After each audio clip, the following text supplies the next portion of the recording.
Hey, it's Garret Biss. I hope you're having a great day today. So I, for one, am having a wonderful day because of many things.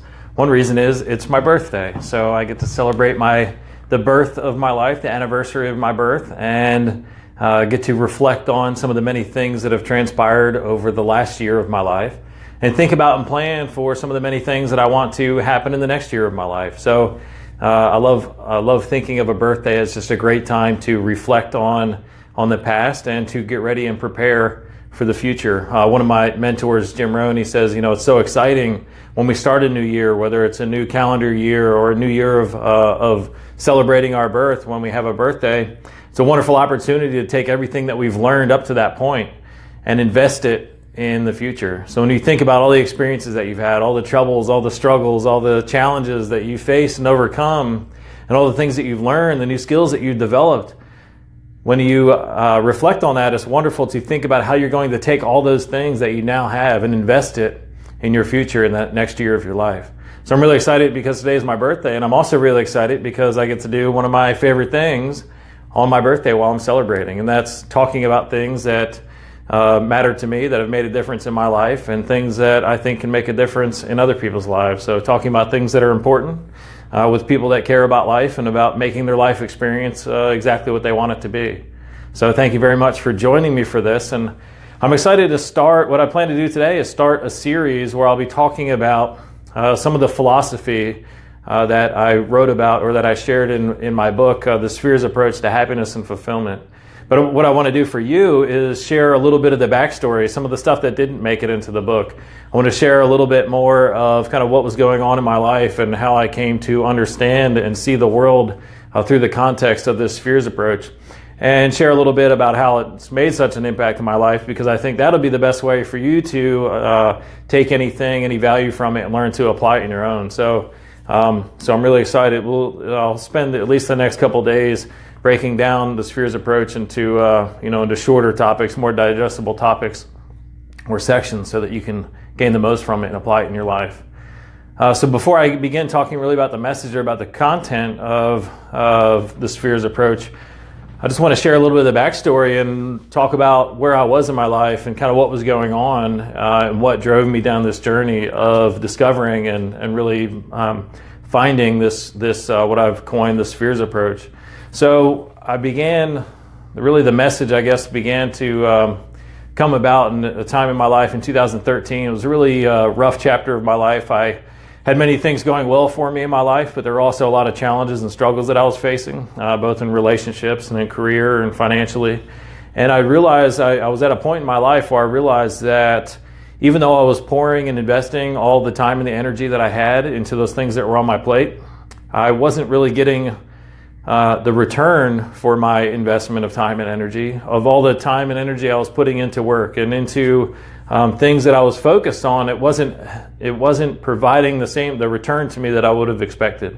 I didn't feel the joy. I didn't feel the happiness. I didn't feel fulfilled by what I was doing. I didn't feel like I was engaged to my highest and best use as an individual and really pursuing my passions in the best way that I could. And I came to the conclusion that either one of two things was causing this, or there's one or two answers for this.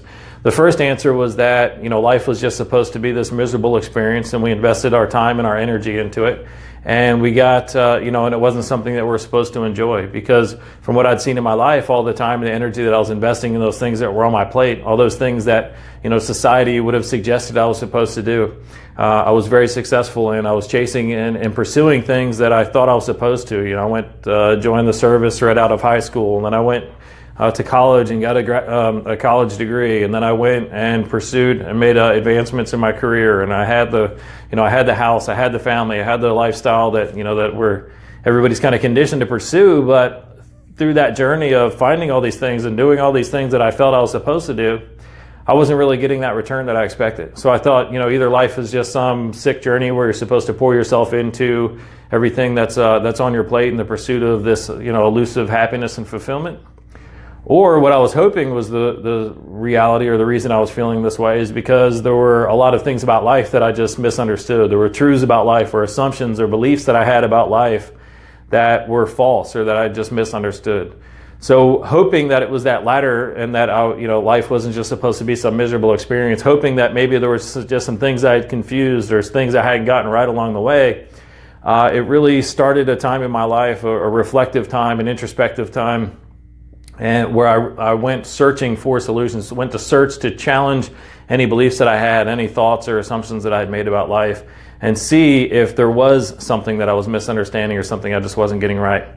And through that journey, I spent a lot of time reading. I spent a lot of time, watching whether documentaries or YouTube videos on personal development, on people overcoming challenges, on life, on purpose. A lot of Google talks, just anything I could really absorb or introduce myself to. I went searching for answers or searching for some clarity on those things in my life that were troubling me. And during this journey, I began to learn a lot. I began to see many things in a different light. I began to understand many things differently than I had before. I really learned a lot about my life and learned a lot about where some of that pain and that suffering that I had experienced in my life was coming from, and realized many things that I could change or things that I could view differently that would make my life much more enjoyable, much more fulfilling.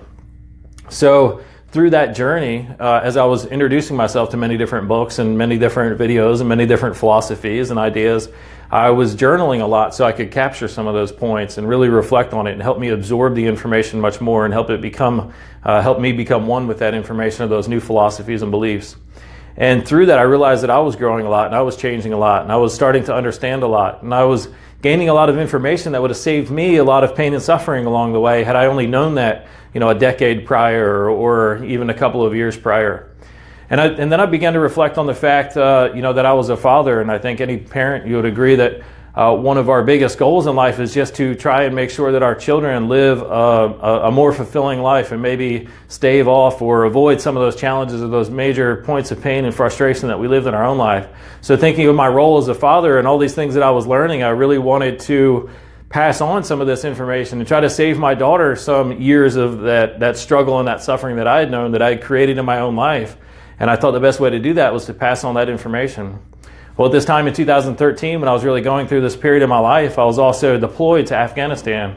And in a place like Afghanistan, it's readily apparent, but really the truth is, for any of us, that our tomorrow, our next day, is never a guarantee. I mean, that's more apparent in Afghanistan when there's things happening around you all the time and people are losing their lives around you all the time. But really for any of us, we never know how many more days that we have in this life or on this planet. And I was reflecting on this and the fact that I wanted to pass on this information to my daughter, and I figured maybe the best way to do that would be to capture some of these new philosophies, some of these beliefs that I was taking on or beginning to understand myself. I thought the best way would be to capture it in letters or in written form so I could pass on the information. So when my daughter became of age, that she would understand and benefit from some of this information, that it would be there for her benefit. And it was through that process that's really what sparked my interest in writing and becoming an author, which later developed into me being a speaker and the trainer that I am today. It was to capture information first, primarily to share with my daughter, and then I realized that some of that information that I was so concerned about sharing with her and so interested in sharing with her would actually have a huge benefit on many other people's lives. So if you do have a copy of The Spheres Approach, the book that I wrote, you'll see the inscription in there is to her, because she was really the reason that I started to capture some of these ideas and search ways to share these ideas and these philosophies with others. So that's really why this philosophy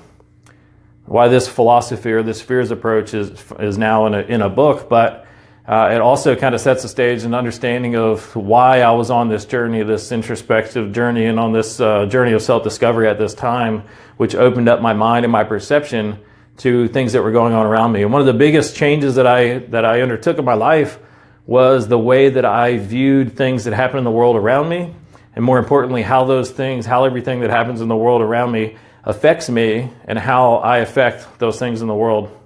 I was doing a lot of reading at the time, some historic texts from Napoleon Hill or Nightingale, and even some more recent texts from renowned therapists and psychologists, and learning a lot about how our thoughts and our emotions and even our physical state, even the way that our body is affected physiologically, how all three of these things are interrelated. And what I realized was how much, the emotions that I was feeling at the time, anytime I was feeling a negative emotion, I realized that it was often predicated by some kind of negative or limiting thought. And if I wanted to change that emotion that I was feeling, it could be as simple as changing the thought that I was having in my mind. And when I realized the tight correlation between the two, I realized how much control or how much power I had to control the way that I felt. But then the way that you feel often affects the way that you think. And if you're not feeling in a great place emotionally, that it can affect the thoughts that you have. So there's really, it's really, they're interrelated, and one affects the other. But when we can take control over our thoughts, we can have great influence on our emotions. And we have great capacity to control the thoughts that we think at any particular time. Maybe not, the first thought that comes into our mind, but we have the option whether to continue to think of a certain thought, think of a certain limiting belief, think of, whatever it is that's on our mind, or we can choose to change that. We'll talk about some ways to change that when we go through the spheres approach. But I just really became conscious of these thoughts. And as I began to learn and reflect more about this, I became very conscious of the thoughts that I was thinking at any particular time. And when I wasn't feeling great, I would think back to some of the thoughts and try to remember some of the thoughts that I had going through my mind before feeling that certain way. And I became very conscious of the way that one would affect the other, and very conscious of the thoughts that I was having and the things that were happening in my environment around me to affect those thoughts that I was having. And during this time, I would realize that there's a lot of things that were happening in my life. It didn't really directly impact my life, but it might put a negative thought in my head. It might occupy my mind in a certain way, or put a negative thought in my head that would then affect my emotions. And then those negative emotions or those sour emotions would then affect the future thoughts that I had, and really create a downward spiral of a negative emotion, negative thought pattern. And I realized there were a lot of things that maybe I would hear about on the news, or things that I would overhear other people talking about that were going on in their lives, or things that were happening to, where I was in Afghanistan, so things that were happening to people's families back home. And I realized a lot of these things that was creating thoughts in my mind were not things that really directly impacted my life. But by allowing it to affect the thought that was in my mind, it would then indirectly affect the emotions that I was having, and that would affect future thoughts that I had. I remember this one time I was walking around the office spaces that we had on our base, and there had just been a major tragedy back home. I believe there was a chemical manufacturing facility that had exploded. And that's all that they were playing on the news in this 24-hour news cycle, was all these stories of people that were affected and all the trauma and all the tragedy and everything that was taking place. But I realized that everybody, as I walked through the offices, everybody was like glued to the TV and just watching this. And all I was thinking was like the negative images and the negative thoughts that all these people were being inspired to think because of what they were watching on the news. But for nobody that I was serving with knew anybody or even knew the town that this tragic thing had taken place. Yet this is something that was going on in the world that they were being affected by. So the thoughts that they were having were being influenced by something that didn't directly affect them. But those new emotions that they had that were inspired by those thoughts was affecting them and their life and the way that they were experiencing life and the way they were showing up. And then I realized that there are a lot of things that do directly affect us. There are some things that would happen in our life, maybe some changes that happen at our work schedule, or the weather, or the facilities that we were in, if we were having problems with the air conditioning or the lighting. I mean, these are all things that would directly affect us. But the more that I studied psychology and studied some truths about life, I realized that we always have the choice to decide how things affect us. For everything, and I'll talk about ways to see this or ways to dissect this, but I feel like everything that is out there, there's a positive way to look at it or a negative way to look at it. Many times we might be conditioned to see things that happen, challenges or struggles that we face in a negative light. But by seeing it and creating that negative thought, it only inspires a negative emotion, which then hampers our ability to act in a way that would provide the best outcome to move beyond that obstacle or that challenge. And all of these things, whether it's something that doesn't directly affect us or does directly affect us, whether it's something that we hear about on the news that doesn't directly affect our situation, the little bubble that we're living in, or it's something that does directly affect us, how we choose to respond to those things affects our ability to act, to show up, to think, to process things, to perform the way that we would want to. If we're thinking negative thoughts and have negative emotions, it physically affects our body's ability to show up. It affects our strength. It affects our immune system. It affects our emotional resolve. And all these things can then only compound to hamper us from taking an emotion or taking an action that would create a better situation for us. And oftentimes it will create situations that only compound those situations that we're facing. So what I've really just explained is the premise for, the context for what I understand the spheres approach to be. I understand the world that we live in, the world that goes on around us as individuals, is comprised of 3 concentric spheres. That means there's 3 spheres or bubbles, if you want to think of them, of things that go on in the world around us. And they all center on us as individuals as we experience life. The largest sphere is the indirect sphere. That's everything that happens in the world around us that does not directly affect us. That could be things that we hear about on the news, things that are going on in foreign lands, or things that are happening to people that we really have no relationship with, whether it's celebrities that we hear about, or maybe the neighbor of a friend or something that we hear about, or things maybe that are going on in the economy that don't really affect us, but we realize that it's affecting a lot of people. So when we think about these negative things or these things in a negative light, that can affect us. So there's a lot of things. The largest sphere encompasses everything that indirectly affects us. It doesn't need to affect us, but if we think about it and we process it, it will affect the thoughts and the emotions that we have and the way that we show up. And then there's the direct sphere. That's everything that happens in the world around us that does directly affect us. So right now, if this camera were to stop working, for the Facebook Live were to stop recording, if the lights were to go out, if it were to be snowing or raining when I went outside today, those are all things that do directly affect us. But for everything that directly affects us, we have the option to decide how we'll respond or react to those things that happen. We have the opportunity to see things in a positive light or see things in a negative light. But how we choose to see things is going to affect our body and our ability to respond to those things that would provide the best future outcome for us. And then that last sphere is the action sphere, and that's everything that we can influence or affect ourselves as individuals. Those are the people that we can affect by the things that we say and the things that we do, and that's the way that we can influence or affect the environment around us by those things that we say, by the things that we do. And also, a piece of that action sphere is within us. We have the option to think certain thoughts, and that affects us physiologically. It affects our brain chemistry. So the 3 spheres, the indirect sphere, everything that doesn't directly affect us but could if we allow it. The direct sphere is everything that must affect us, or it does affect us, but we have the option to choose how we respond or react to it and how it affects us. And then the action sphere is everything that we can influence or affect in the world around us. What I started to realize was that once I was conscious of this fact that not everything in the world that I saw, that I observed, had to affect me or did directly affect me, I was able to refocus my time and attention on those things that did directly affect me. So if my mind was consumed by something that I heard on the news that morning, or something that I overheard somebody saying in the coffee shop that bothered me, if my mind was consumed by that, what I realized is that was affecting my ability to focus on those things that did directly affect me, those things that I needed to respond to, those decisions that I needed to make, those actions that I needed to take. If my mind was consumed by these indirect sphere things, it was affecting my ability to focus on those direct sphere things and affecting my ability to show up the way that I wanted to in the action sphere, or in those ways that I was influencing the environment around me. And just by realizing that there's some things that I didn't have to allow affect me, it allowed me to recapture all that time and all that energy and all that attention that was being stolen by these indirect sphere things and reapply it to those things in my life. I'm sure I've always felt this way. I'm sure you will agree. There's just not enough time and energy to give and to devote to all those things in life that we wish that we could. There's so many more interests that I have and so many more things that I wish I could be a part of that I just don't have the time to commit to everything in my life that I find fascinating or that I have an interest in.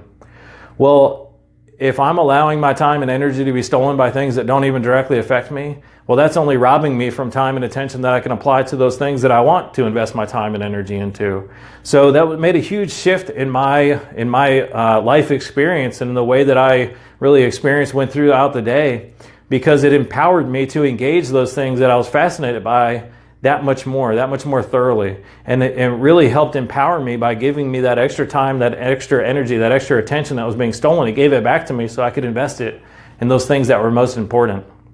So I challenge you to think about that today.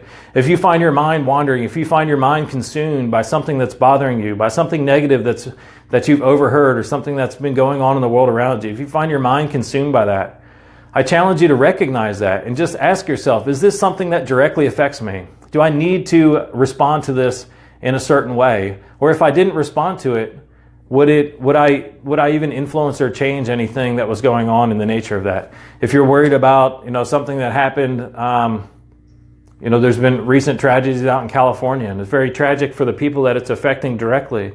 But if your mind is being consumed by that and it doesn't directly affect you, you don't know anybody personally that's being involved in this, and even though it's very tragic, you're allowing your mind to be consumed by that. There's two options that you can take. One is you can try to find a positive way to influence that, a positive contribution that you can make. Even though it's an indirect sphere thing, if you choose that you want to take an action and try to make a difference, then that's wonderful, and you should do that, because that will create a net good change for the world, that will help people that are in need, and you'll receive some benefits of that service to other people. But if you're not in a position where you can do anything to help, and you're not going to take an action to make a difference for the life of somebody else who's undergoing this tragedy, but you're allowing this tragedy to consume all of your time and your energy and your attention, and it's affecting the way that you show up at those important things in your own life, it's affecting those relationships that you have, it's affecting the way that you show up at work, well, I challenge you to recognize that. Recognize that your time and energy is being stolen by something that doesn't even directly affect you, and that you couldn't affect, or you're choosing not to affect, or you haven't found a way to affect it yourself. So recapture that time and energy that's being taken from you and invest it on those things that are more important to you, those things that are on your plate, those things that you must invest your time and energy into. So I challenge you to recognize that, and recognize some of the different things in your life that might be in that indirect sphere that are consuming your time and your energy and your attention, and recapture that time and energy and focus it back on those things that really matter. So really what I wanted to do in this video is really to set the stage and give a little bit of the backstory for the spheres approach and how I came up with it. And what I'll do over the next series of videos is talk about different ways that we can apply this specifically to specific situations in our life to create those outcomes that we really want. If you have any questions, or there's anything that you want to ask, or any comments about applying this kind of philosophy in your own life, I'd love to hear your comments. I'd love to see what you have to say. If there's any questions that you have about this, or that come up about the spheres approach in future videos, then please share your questions. I'd love to see them in the comments. If you're not watching this live, please just leave a comment, and I'll be sure to answer it or address it in the next video if I don't reach out to you directly. If you gain something from this that you think is helpful, and it's kind of helped empower you to live a happier, more fulfilling life, then I invite you to share this with anybody else that you think might enjoy it. And if you want to read ahead a little bit, or get more familiar with applying the spheres approach in your own life, then I invite you can check out the book, The Spheres Approach. If you like, you can get a copy on Amazon. I think there's a link that you can click in the description, or if you'd like a personal signed copy from me, then just feel free to reach out to me, and I'll find a way to get you one. But you have an awesome day. I hope that this discussion on the spheres approach, I know it's going to make a huge difference in your life if you learn some of the ways that you can apply this. So I'm really excited, and I look forward to seeing your comments and seeing the positive benefit that this brings to your life. You have an awesome day, and I'll catch you tomorrow in another video.